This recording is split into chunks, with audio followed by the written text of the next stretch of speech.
आइए हम आपको यहां पर यह बताते हैं कि वक्फ बोर्ड की प्रॉपर्टी कितनी है।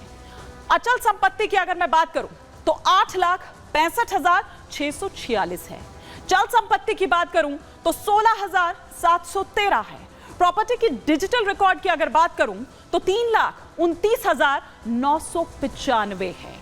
ये आपने देखा कि वक्फ बोर्ड की कितनी प्रॉपर्टी है और अलग अलग तरह से हमने यहां पर आपको बताया कि प्रॉपर्टी की डिजिटल रिकॉर्ड आपने देखा कि 3,29,995। अब हम आपको यहां पर बताते हैं इस साम्राज्य को और थोड़ा सा विस्तार से समझाने की और थोड़ा सा विस्तार से दिखाने की हम यहां पर आपको सिलसिलेवार तरीके से कोशिश करते हैं कि किस तरह से उसका जो पूरा ये साम्राज्य है और वो किस तरह से काम करता है। अब हम आपको ये देखिए ये वक्फ बोर्ड का ये साम्राज्य दिखाते हैं, बताते हैं। यहां पर पहला नंबर अगर हम बात करें तो उत्तर प्रदेश वक्फ बोर्ड का कितनी प्रॉपर्टी उसके पास है? 1,24,735। दूसरा नंबर किसका है? दूसरे नंबर पर आता है कर्नाटक वक्फ बोर्ड। इसके पास कितनी संपत्ति है, कितनी प्रॉपर्टी है? 33,147। वहीं तीसरे नंबर पर कौन आता है? तेलंगाना वक्फ बोर्ड। उसके पास कितनी प्रॉपर्टी है? 32,158। तो ये पूरा साम्राज्य पहले नंबर पर आता है उत्तर प्रदेश वक्फ बोर्ड की अगर हम बात करें। फिर दूसरे नंबर पर आता है कर्नाटक वक्फ बोर्ड और तीसरे नंबर पर तेलंगाना। तो ये हम आपको वक्फ बोर्ड का साम्राज्य यहां पर दिखा रहे हैं और सिलसिलेवार तरीके से कितनी संपत्ति, कितना क्या है और किस तरह से ये तीसरा सबसे, अगर हम ये कहें कि अमीर बोर्ड आप कह लीजिए या सबसे ताकतवर आप यहां पर कह लीजिए, पहले रक्षा, फिर रेलवे और तीसरे नंबर पर आता है वक्फ। अब आइए हम आपको यहां पर कुछ और जानकारी यहां पर देते हैं कि जमीनों पर कब्जा कैसे होता है।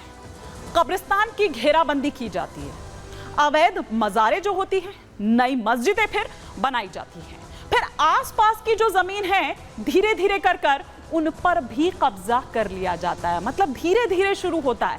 पहले कब्रिस्तान को आप देखिए कि वो जो जगह है उसकी घेराबंदी की जाती है, फिर किस तरह से मज़ारें वहाँ पर हो, फिर जो नई मस्जिदें वहाँ पर हैं वो बनाई जाती है और फिर आसपास की भी उसके नाम पर जो ज़मीनें हैं उसको एक्वायर कर लिया जाता है। तो कुछ इस तरह से काम करता है जो वक्फ, कब्जा जो है वो इस तरह से काम किया जाता है। अब आइए आपको एक और ग्राफिक्स के जरिए हम समझाते हैं कि किस तरह से उसकी क्या क्या कितनी जो चल अचल संपत्ति है उसका हम यहाँ पर आपको पूरा एक ब्यौरा जो है वो वहां पर देते हैं। ये वक्फ बोर्ड की जो अचल संपत्ति है उसका ब्यौरा है, वो ग्राफिक्स के जरिए हम आपको समझाने की यहाँ पर कोशिश करते हैं। किसका कितना, यहाँ पर कितना पोर्शन जो है, कितना जो उसके हिस्से में है वो दरअसल आता है। तो एक बार ग्राफिक्स अगर आप फायर करें तो हम यहाँ पर बताते हैं कि कितना वो स्कूल के लिए है, कितना कब्रिस्तान के लिए है और कितना यहाँ पर देखिए। सबसे पहले हम स्कूल से चलते हैं।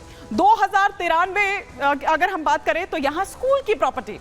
वहीं अगर हम कब्रिस्तान की बात करें, हम बता रहे थे कि किस तरह से उसकी घेराबंदी की जाती है। अब यहाँ आप देखिए प्रॉपर्टी कितनी, 15,07,516। वहीं खेती की जमीन की अगर हम बात करें तो 1,40,781। मकानों की अगर बात करें 92,505। वहीं मदरसों की बात करें तो 14 लाख 8 आप यहां पर ये देखिए जो मदरसे की है। मस्जिदों की अगर हम बात करें तो 1,19,200 यहां जो उसकी संपत्ति है, यहां जो उसकी प्रॉपर्टी है। दुकानें अलग हैं, दुकानों की अगर बात करें तो उसका 1,13,187। ये पूरा संपत्ति का ब्यौरा है कि इतना उसके पास पूरा ये संपत्ति है, ये प्रॉपर्टी है वक्फ की और ये अचल संपत्ति का ब्यौरा हम यहां पर आपको दे रहे थे। लेकिन आइए आपको बताते हैं, देखिए यही बात जब आज विपक्ष अपनी बात रख रहा था, जब इस पर बहस हो रही थी सदन में, तब किरण रिजिजू ने ये कहा कि ये कोई पहली बार नहीं हो रहा है बल्कि इससे पहले भी बदलाव हुए हैं। और ये बदलाव कब कब हुए हैं आइए सिलसिलेवार तरीके से हम आपको ये दिखाते हैं कि वक्फ बोर्ड कानून में कब कब ये बदलाव हुए हैं। सबसे पहला वक्फ बोर्ड का जो गठन है वो हम आपको बता रहे हैं 1954 में हुआ। किसने बनाया? ये जवाहरलाल नेहरू ने इसे बनाया था। अब बात करते हैं 1995 की। ये इसमें जब पहला संशोधन होता है, किसने किया? नरसिम्हा राव ने पहला संशोधन 1995 में इसमें किया था। तो दूसरा संशोधन की अगर बात करें तो 1995 के बाद 2013 में यह संशोधन होता है। तब मनमोहन सिंह सरकार थी और मनमोहन सिंह सरकार ने वक्फ बोर्ड की शक्तियों को और बढ़ा दिया जाता है। वही वो असीमित शक्तियां जो कहीं परेशान, जो बाकियों को, जो वंचित हैं, जिनको नहीं हक मिल पा रहा है या जो उसमें शामिल नहीं है, उनको नहीं मिल पाया। फिर 2024 इस साल की अगर हम बात करें तो नकेल कसने की तैयारी में अब मोदी सरकार इस पर है। 2013 जब इतना उसको असीमित शक्तियां जो है और उसको मोर पावर जो है वो उसे दे दी जाती है, लेकिन 2024 में अब उस पर नकेल कसने की तैयारी होती है, क्योंकि मनमानी इस पर हो रही थी, पारदर्शिता जो है वो लाने की इसमें कोशिश हो रही थी, लेकिन विपक्ष एक अलग ही रंग देता हुआ इसे नजर आया। अब आइए हम यहां पर आपको बताते हैं कि क्या है वक्फ कानून। ये विस्तार से हम यहां पर आपको बता रहे हैं ग्राफिक्स के जरिए। 1954 में नेहरू सरकार के वक्त वक्फ अधिनियम जो है वो पारित हुआ था। इसके अलावा वक्फ एक्ट बनने के बाद वक्फ का सेंट्रलाइजेशन किया गया।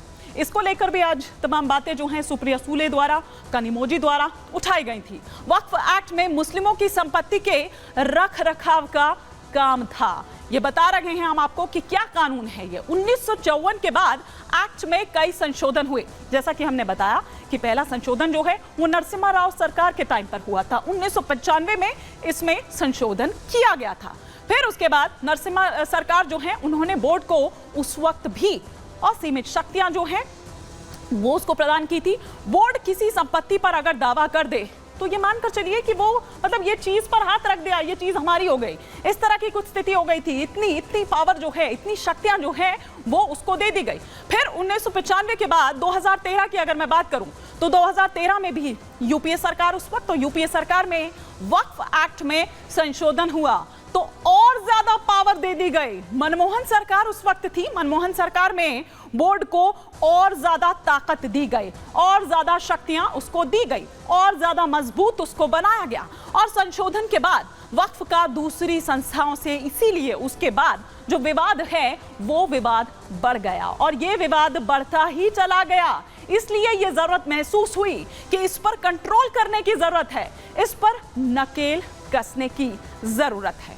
लेकिन अब जब ये बदलाव की बात चूंकि सरकार कर रही थी और अगर ऐसा हो जाता तो फिर क्या क्या बदलाव उस पर होते, ये भी सिलसिलेवार तरीके से हम आपको ग्राफिक्स के जरिए यहां पर बताते हैं। एक एक कर वो तमाम ग्राफिक जो इस वक्त आपके टेलीविजन स्क्रीन पर आ रहे हैं वो ये कि वक्फ संशोधन बिल क्या क्या बदलेगा। पुराने 44 सेक्शंस जिनमें ये सुधार होगा। वक्फ एक्ट 1955 का नाम बदलेगा। महिलाओं को भी इसमें जगह मिलेगी जो कि पहले नहीं मिलती थी। सेक्शन 40 की अगर बात करें तो वो खत्म होगा। बोहरा आगा खानियों के लिए अलग बोर्ड। वक्फ बोर्ड की मनमानी इससे खत्म होगी। ऐसा नहीं होगा कि जिस चीज पर हाथ रख दिया वो चीज हमारी हो गई, तो ये मनमानी नहीं होगी, वो पारदर्शिता रहेगी और उसमें महिलाओं और बोहरा और वो तमाम समाज जो हैं उनके लिए एक अलग से बोर्ड होगा, अलग से जो एक प्रावधान जो अब तक नहीं था, इसीलिए ये वंचित थे, तो वो प्रावधान किया जाएगा।